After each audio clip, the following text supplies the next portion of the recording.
કીધો છે? હું અહીંયા 3 મહિનાથી જોઈન્ટ થઈ છું ને 3 મહિનામાં મારો 15 કિલો વજન ઓછો થયો છે. શા માટે જોઈન્ટ થયા હતા? મને ગોઠણનો દુખાવો હતો, એને લીધે ડોક્ટરે ની રિપ્લેસમેન્ટનું કીધું હતું, પણ એ નહોતું કરાવડે. એના માટે મને ખ્યાલ હતો કે મારું વજન વધારે છે, જો હું ઓછો કરી નાખીશ તો મને 100% ફેર પડશે જ. એટલે વજન ઘટી ગયું ને તો મારા ગોઠણનો દુખાવામાં લગભગ 90% ફેર પડી ગયો છે. અને ચાલવામાં જે થોડી ઘણી તકલીફની શરૂઆત થઈ હતી ને એ સાવ વહી ગઈ છે. હવે હું નોર્મલ જે પહેલા ચાલીને દોડી શકતી ને એવું બધું એવી રીતના જ ચાલીને દોડી શકું. તો શરૂઆતમાં જ્યારે ગોઠણનો ઘસાર આવ્યો ને ત્યારે મારો પગ થોડોક એમ ડચકાતો, આપણને આઈડિયા આવી જાય કે ચાલવામાં આપણને તકલીફ થાય છે. સામેવાળાની ખબર પડી જતી કે બેન તમને પૂછે છે કે બેન ગોઠણમાં દુખે છે, એટલે આપણે કહીએ કે આ બરોબર છે. પણ હવે કોઈને લાગતું નથી, મને પોતાને નથી એવું ફીલ થતું કે મને કઈ ગોઠણમાં તકલીફ હતી, એવું કઈ નથી થતું.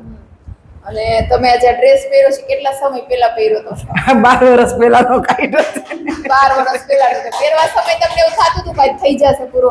હા, મને બધું માપો માપ થશે, પણ તોય લૂઝ થયો. તો પહેર્યા પછી કેવો આનંદ આવ્યો, ફીલિંગ આવી કે જોરદાર? એટલે 12 વર્ષ પહેલા ને સાચવાય ખરા?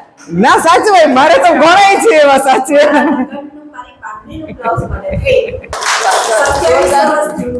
શીતલ માટે જોરદાર.